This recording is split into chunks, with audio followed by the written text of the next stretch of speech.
and I had this one deadlift session where the middle of the session, you could kind of feel something didn't feel quite right, but it wasn't that bad, right? It was halfway through the set.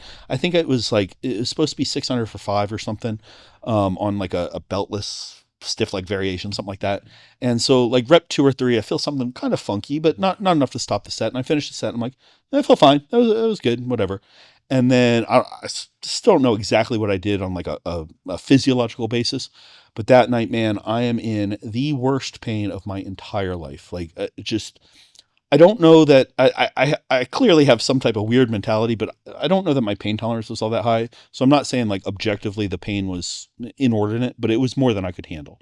To the point where there was one night where I realized I was literally dissociating, like to kind of get away from the pain. Where was the pain? It mostly through my neck and the back of my head. Yeah, like just excruciating.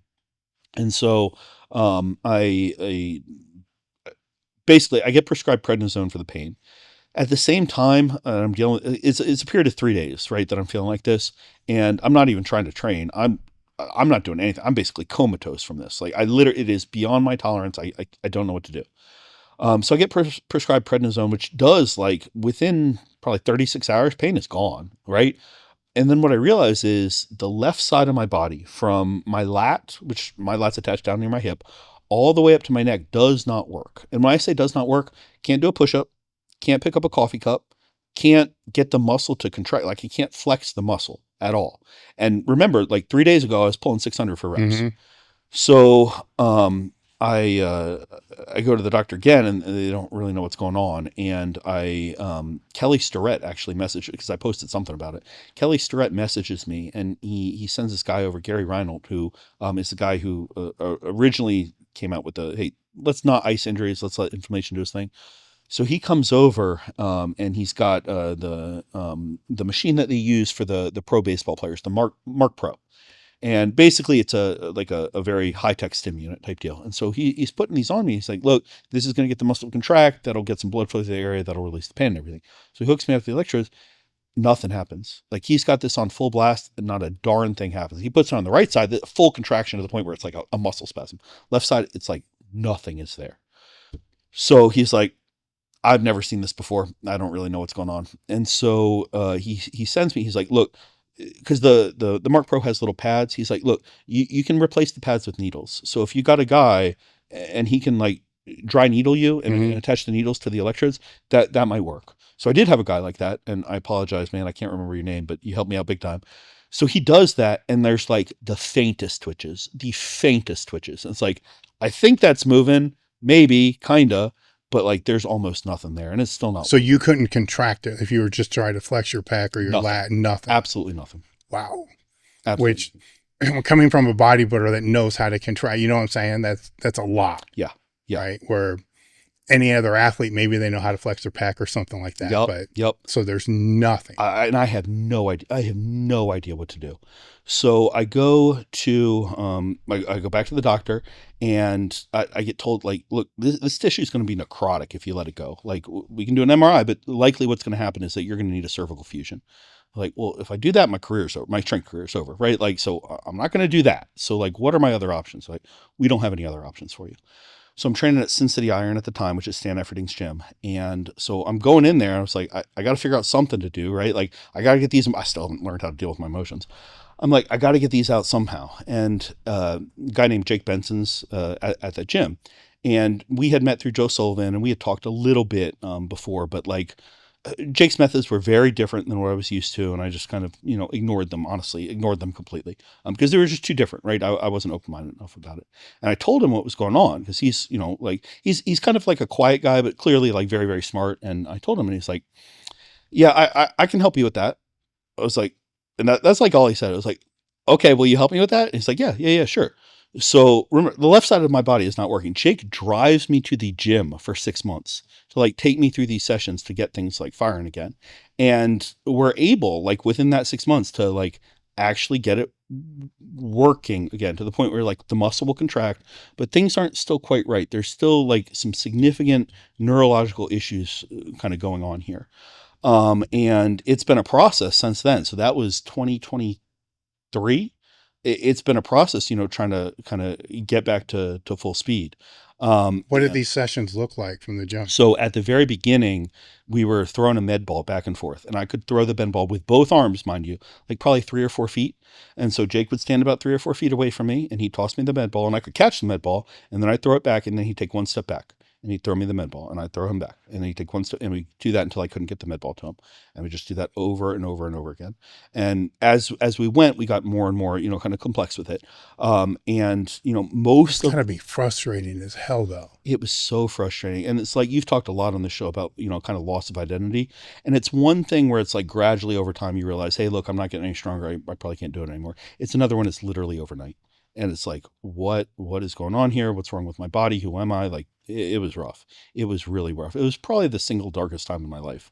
And I don't talk about that a whole lot, but like, I mean, I was raised Catholic and I don't really align with the Catholic faith at all, but that was the one thing that really pushed me back into Christianity, was the fact that, like, I don't know what I'm doing here, and I need somebody who's smarter than me that can kind of help me out. So anyways, it was really, really tough, and not all the sessions would be like that. I was talking when we were recording the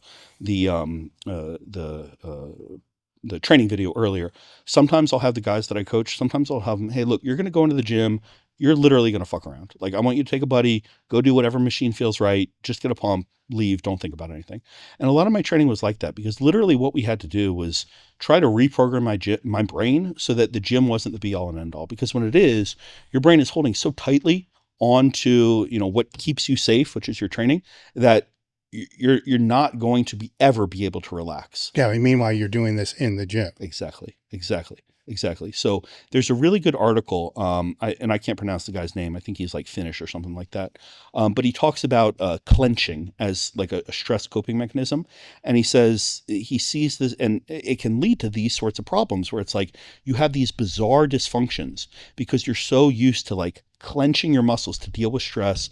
And it's particularly evident, he says, in male powerlifters, because, you get used to doing that in the gym, and like you start doing that outside of the gym as well. So you're holding onto the steering wheel and you realize like you are fully braced, squeezing the steering wheel like it's a 1 rep max bench while you're driving to the gym. And it's like, if you are doing that all the time, like, you are going to develop some serious dysfunction. Well, it's interesting because you can see how that happens because you're positively rewarded for that. Exactly. Over and over and over and over and over. Yep. You have literally taught your brain, like, this is what I am supposed to do. Yes. And it is what you're supposed to do in the gym, but like, it can't be all the time. And I don't want to scare people like this. It, like I mentioned earlier, and you had at the beginning, it's like, well, you burnt out your kidneys running all that gear. My kidneys are fine. Like, all my internal organs are fine with the exception of my brain. Like the organ that paid the price for all this gear use, for all this stress, for all this lack of emotional awareness, that was my brain. Right. It wasn't the heart. It wasn't the lungs. Like, I've had the EKGs done. I've had all the kidney tests done. Like, all that stuff is fine. It was literally, we had these significant neurological issues that presented themselves as complete lack of function. And so most of the work that I had to do was neurological, but not neurological in the sense of, a lot of it was motor control, right? And things like that. But a lot of it also was just learning to deal with stress, learning to, identify emotions, learning to, have fun in the gym. And it's not always a life or death experience. When did he bring that to you? It was about, it was early on in the process. It was before that 6 months. And I was getting kind of frustrated. I want to say it was March. Okay. So this injury occurred right around Thanksgiving. I want to say it was March, and we were about 3 or 4 months into the process. And I told him, I was like, look, man, this is working, but it is so slow. I don't know that I can, do this forever.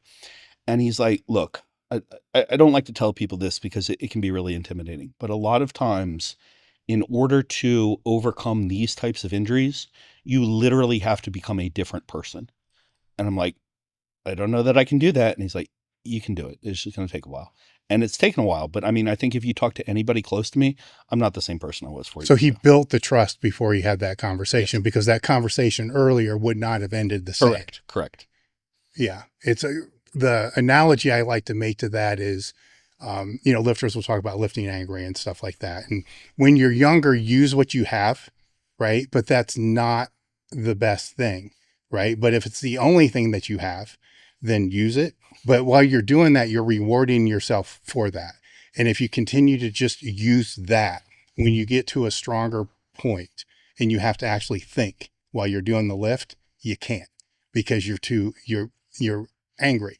And you can see this kind of play out amongst all strength athletes. You watch them, and then at a certain point you can see their emotional state's still aroused, but they are not in this angry state they Which used is really to be, cool, right? right? Because they figured out that they figured out what they're really supposed to do, but everybody uses what they have access to, that they understand, because your whole life you're kind of rewarded for that. Like if you get angry about something with your parents and maybe they shut up about it, and then you win, it rewards, ching ching, it always type of wins. Yep. And it works when you're younger and you fucking get all raged up before a lift. It works. So it's always rewarding, but you're kind of fucking your brain up. And absolutely, when you realize, most will realize it when they fuck a big lift up. It's like, oh man, what the hell did I do? Maybe I need to think about what I'm doing. Right. But this is that caveat where if you try to teach somebody younger to be able to do that, then they don't have the arousal state to be able to do that. Yes. But on the flip side, if you can't figure out how to not do that, then you're going to destroy yourself and everything around you. Right. Because it's constantly being rewarded with everything that you love. So if you're in a relationship, what's going to be the default? Anger, because it works every place else. Doesn't work there. Right. So then it starts, fucking with your head.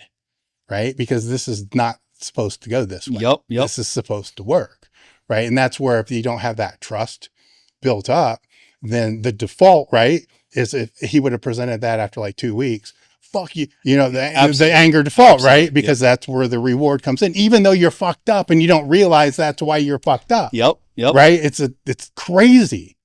That is absolutely it, 100%. But the cool thing is, if you do come out on the other side, and I think if you wanted to, everybody can come out on the other side, then you get to go back and you get to pick and choose what you want to keep and what you want to let go of, right? So if I want to, at this point, if I want to live for fun and I want to be a part of the community, and I don't want to put myself under an 800, 900 pound squat, I can be okay with that. Mm-hmm. But you tell me that 4 years ago, it's like, no, you can't have one without the other.